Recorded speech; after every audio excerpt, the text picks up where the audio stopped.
여러분 안녕하십니까? NBS 뉴스 24입니다. 농민수당 80만 원 시대가 활짝 열렸습니다. 충청남도는 최근 올해 농민수당을 80만 원으로 전격 인상한다고 밝혔습니다. 네, 기존보다 20만 원이 오른 건데 전국에서 가장 많은 금액입니다. 농업계는 이 사례가 다른 지자체로 확산할 것을 기대하고 있습니다. 김인경 기자입니다. 충청남도와 15개 시군이 올해 농민수당을 기존 60만 원에서 80만 원으로 20만 원 전격 인상합니다. 양승조 충남도지사와 충남도 15개 시군 시장 군수는 최근 기자회견을 열고 이같이 밝혔습니다.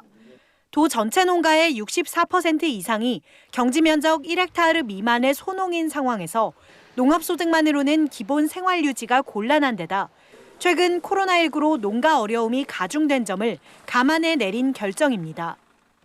코로나19로 인해 농산물 판매와 소비 감소가 발생하는 등 농어촌과 농어민의 피해가 큰 만큼 우리 농어촌과 농어민들의 짐을 함께 나눠야 한다는 것이 결정의 배경이었고 판단의 근거였습니다. 지급 대상은 충남도에 1년 이상 주소를 두고 실제 현업에 종사하고 있는 농가 15만 가구, 임가 5천 가구, 어가 1만 가구 등 모두 16만 5천 가구입니다. 해당하는 농어가는 가구당 80만 원을 연간 1회 지역화폐로 지급받을 수 있습니다. 충남도는 농업의 공익적 기능 증진과 농가소득 보전을 위해 그리고 정부의 WTO 개도국 지위 포기 방침에 대응해 지난해 9월 농민수당 도입을 결정했습니다. 이후 지난 3월 조례 제정을 거쳐 4월부터 올해분 농민수당 지급이 시작됐습니다. 현재까지 1차 지급 대상 14만 4천여 가구에 45만 원을 우선 지급했는데 인상된 80만 원에 맞춰 이들에 대해서는 35만 원의 추가 지급이 이루어질 예정입니다. 농민수당 인상에 따라 필요 예산은 연간 1,320억 원으로 기존보다 330억 원 늘었습니다. 기존 60만 원 지급분에 대해서는 도비 50%, 시군비 60%로 부담해왔는데 인상분 20만 원은 도와 시군이 절반씩 부담하기로 했습니다.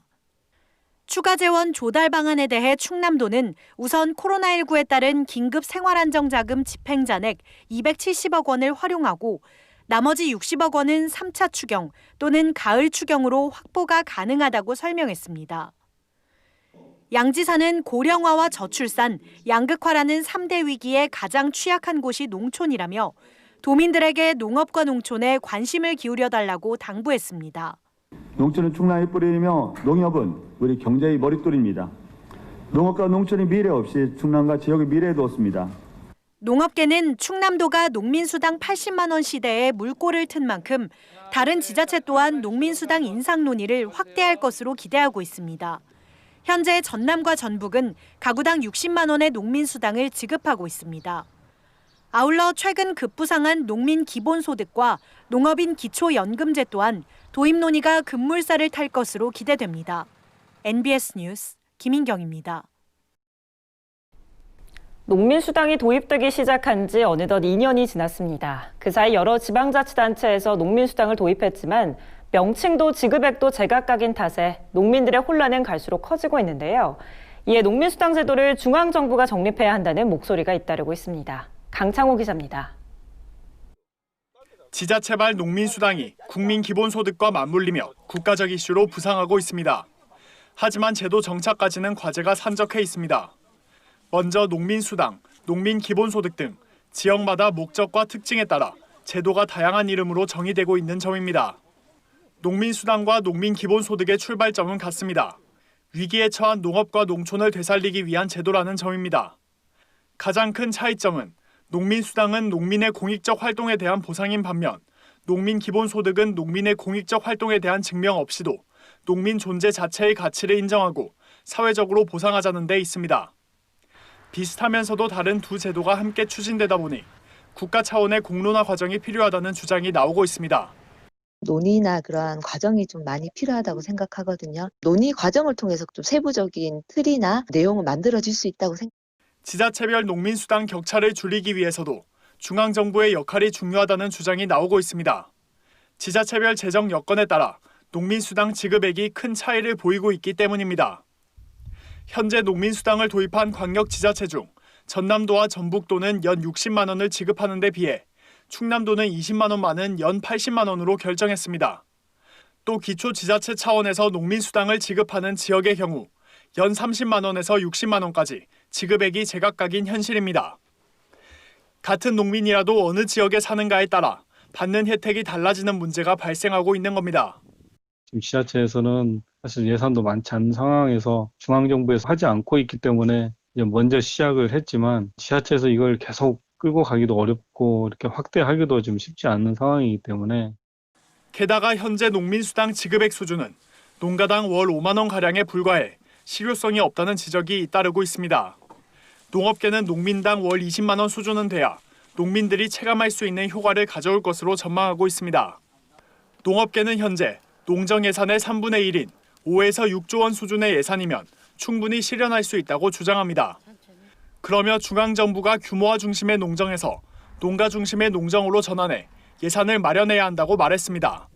규모화 중심인 농업정책, 농정 예산이 지금 현재 농민수당을 지원하는 농정 예산하고는 완전 차이가 있는 거여서 서로가 향후 농정 예산을 편성하고 농업 예산을 어떻게 사용할 것인가에 대한 합의를 이뤄나가는 게 중요하다는 생각이 듭니다. 어려운 농업, 농촌을 되살리기 위해 농업계가 스스로 추진해 나간 농민수당과 농민기본소득.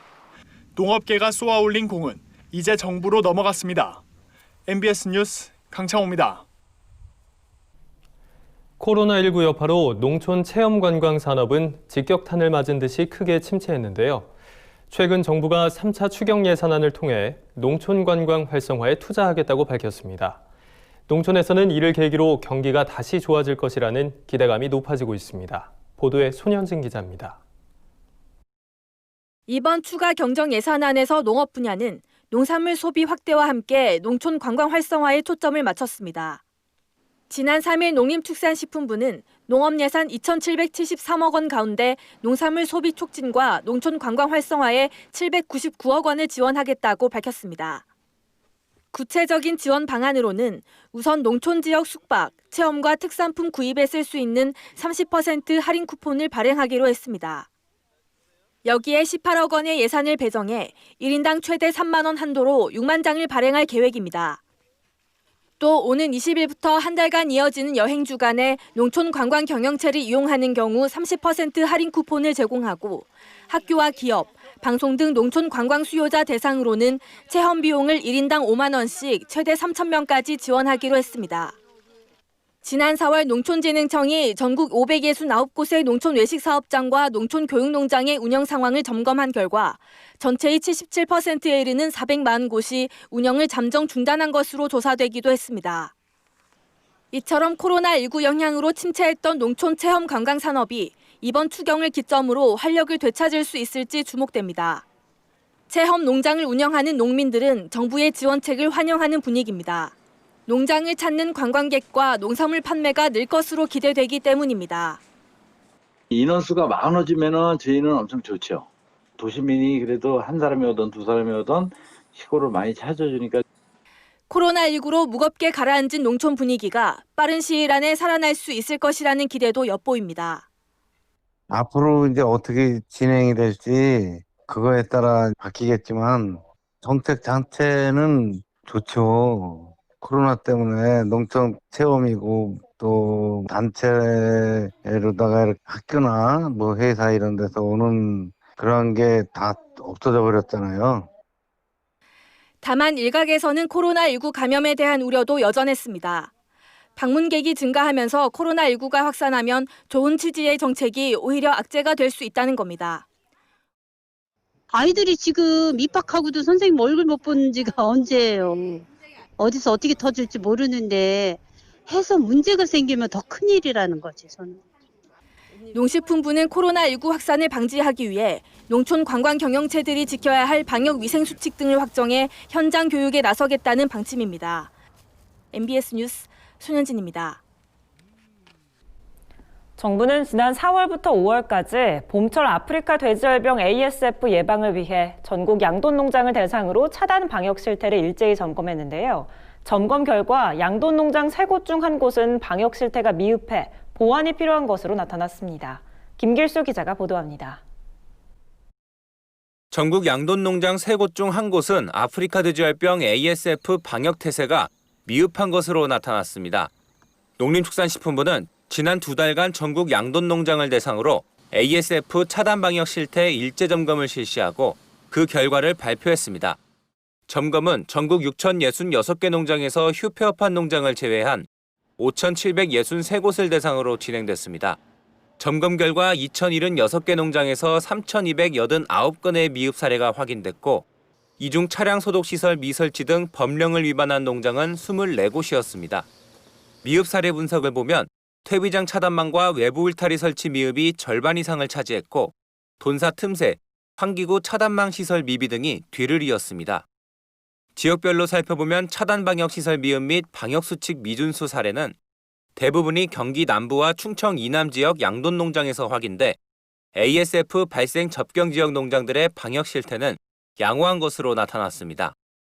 농식품부는 미흡 사례가 발견된 2,076개 농장 중 826곳은 즉시 미흡 사항을 보완했고 나머지 1,226개 농장은 관리 농장으로 지정해 특별 관리에 들어갈 예정이라고 밝혔습니다. 또 점검 결과 차량 소독시설 미설치 등 법령을 어긴 24개 농장에 대해서는 행정처분 절차를 진행할 계획입니다. 봄철에 AS 예방을 위해 가지고 전국 양돈 농장을 대상으로 차단 방역 실태를 점검을 했습니다. 그중에 세 농가 중에 한 농가꼴로 방역 수칙 미준수 사례가 있었습니다. 이 밖에 농식품부는 ASF 발생 위험 시기인 여름철을 대비해 6월부터 7월까지 차단 방역 실태 일제 점검 및 홍보를 추가 실시하고 매주 수요일 운영되는 축산환경 개선의 날을 통해 지속적인 방역 활동을 이어갈 계획입니다. MBS 뉴스 김길수입니다. 국내 연구진이 세계 최초로 벼의 노화 속도를 조절하는 유전자를 밝혀냈습니다. 이번 연구는 작물 노화 속도를 늦춰 수량성을 높이는 노화 지연 이론을 증명한 것이기도 한데요. 벼의 등승률과 생산성을 높여 작물 육종의 새 길을 열었습니다. 권소환 기자입니다. 국립식량과학원과 기초과학연구원이 벼의 노화 속도를 조절하는 유전자를 밝혀냈습니다. 연구진은 먼저 잎과 이삭의 노화가 빨라 등숙률이 낮은 인디카 벼와 인디카 벼보다 노화가 10일 정도 늦게 오는 자포니카 벼의 특성을 비교했습니다. 이 과정에서 벼의 노화 속도를 조절하는 유전자 OS-SGR이 발견됐습니다. 엽록소 함량이 높아야 노화가 늦어지는데 OS-SGR은 엽록소를 분해하는 효소로 이 유전자가 발현할수록 벼의 노화가 빨라지는 겁니다.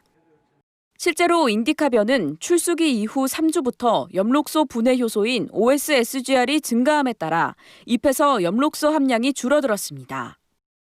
반면 자포니카 벼는 OS-SGR 유전자가 잘 발현되지 않아 엽록소 함량이 천천히 줄어드는 것으로 나타났습니다. OS-SGR은 엽록소를 분해하는 효소입니다. 인디카의 경우 이 OS-SGR이 발현이 많아서 빨리 노화가 되는 그러한 특성을 나타냈습니다. 연구진은 이어 이 OS-SGR 유전자가 언제 어디서 어느 정도 발현될 것인가를 결정하는 염기 서열의 형태에 따라 벼의 노화 속도가 조절된다는 것을 밝혀냈습니다.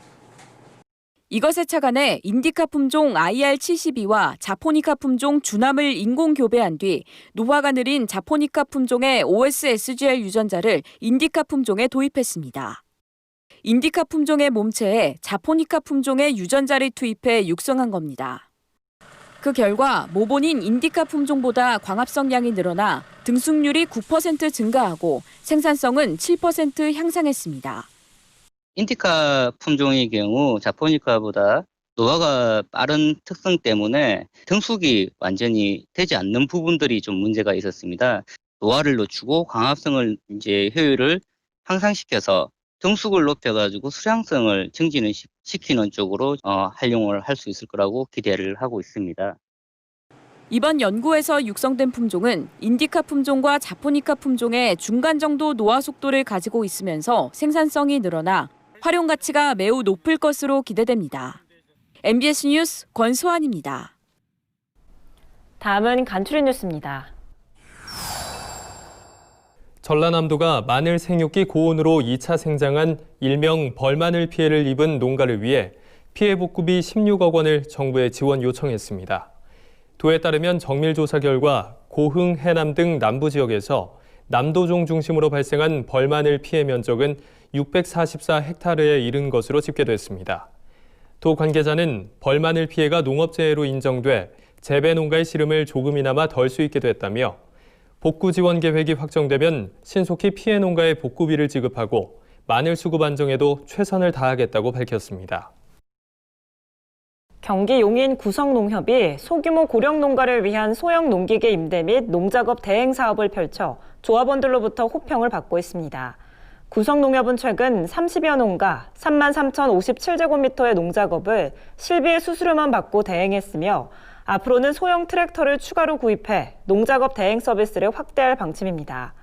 또한 농가에서 생산한 농산물을 로컬푸드 직매장에서 판매할 수 있도록 연계 프로그램도 운영할 계획입니다. 최재는 구성농협 조합장은 보다 안정적인 농기계 임대 및 농작업 대행 사업이 되도록 노력하겠다고 밝혔습니다. 청년농업인연합회가 코로나19로 판로 확보에 어려움을 겪는 청년 농업인을 위해 참 좋은 수다 협동조합과 합동해 경기 수원 광교 엘리웨이에서 청년농부 마켓을 개최합니다. 오는 12일부터 14일까지 실시되는 이번 행사에서는 23개의 농가가 참여해 유기농 쌀과자, 곶감 말랭이 등 총 90여 개의 가공식품을 직접 판매합니다. 청년농업인연합회 관계자는 이번 청년농부 마켓이 청년 농업인들에게 도움이 되길 바란다며 도시민들의 적극적인 참여를 당부했습니다. 강원도가 8일부터 오는 7월 1일까지 매주 월요일, 수요일 총 8차례에 걸쳐 찰토마토 온라인 특판전을 개최합니다. 이번 특판전에서는 춘천 지역 농가에서 재배한 찰토마토 40톤을 4kg 단위로 포장해 박스당 7,000원에 판매합니다. 또는 판매 수익 전액을 참여 농가에 전달하고 포장 택배비도 별도로 지원할 방침입니다. 도 관계자는 이번 특판전을 통해 강원 토마토를 널리 알리고 농가 소득 안정에도 기여하기를 바란다고 밝혔습니다.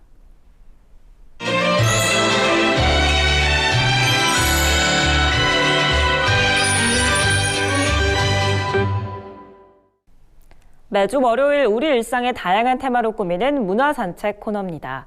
오늘은 기존의 틀을 깨고 새롭게 태어난 온라인 공연들을 만나봅니다. 첫 순서는 서울문화재단의 외판소리를 남수지 기자가 소개합니다.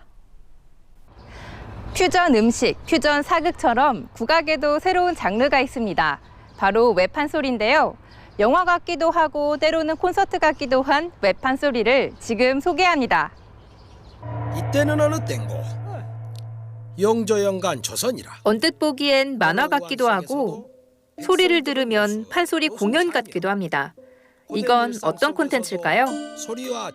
서울문화재단이 선보인 우리 고유의 음악인 판소리와 시각예술을 결합한 외판소리입니다. 외판소리 달문은 소설 이토록 고고한 연예의 주인공인 달문의 생애를 다뤘습니다. 조선시대를 풍미한 광대이자 재담꾼이었던 달문이 춤추고 노래하는 모습을 전통적인 색채와 현대적인 영상 기법으로 표현했습니다. 등장인물을 소개하는 수표교에서 생긴 일을 잠시 감상해 보실까요? 흔들리는 왕방언론 코끼리 긴 만큼 커다란 귀에 깃볼이 어깨에 먼지와 배를 타고 가는 한 남성이 보입니다. 새를 보고 깜짝 놀라기도 하고 나빗대를 만나기도 하는데요. 이 남성은 영국이 자랑하는 세계적인 무용가 아크람 칸입니다. 이번에 온라인으로 만날 수 있는 초토대쉬는 온 가족이 즐길 수 있도록 만든 작품으로 작은 고향이라는 뜻인데요. 초토대쉬는 생명력 넘치는 움직임과 아크람 칸의 흡입력 있는 안무로 관객들에게 호평을 받고 있습니다. 만 18살, 누군가에게는 설레는 나이지만 누군가에게는 자립 정착금을 받고 보육원을 퇴소해야 하는 나이입니다. 온라인으로 공개되는 연극 18어른은 보육원을 퇴소하고 서툰 홀로서기를 하는 인물들의 사연을 그려내고 있는데요. 그들의 솔직하면서도 생생한 이야기는 많은 이들의 관심을 받고 있습니다. 지금까지 문화산책 시간이었습니다. MBS 뉴스 남수지입니다. 저희가 준비한 소식은 여기까지입니다. MBS 뉴스 24 마칩니다. 함께해 주신 여러분 고맙습니다.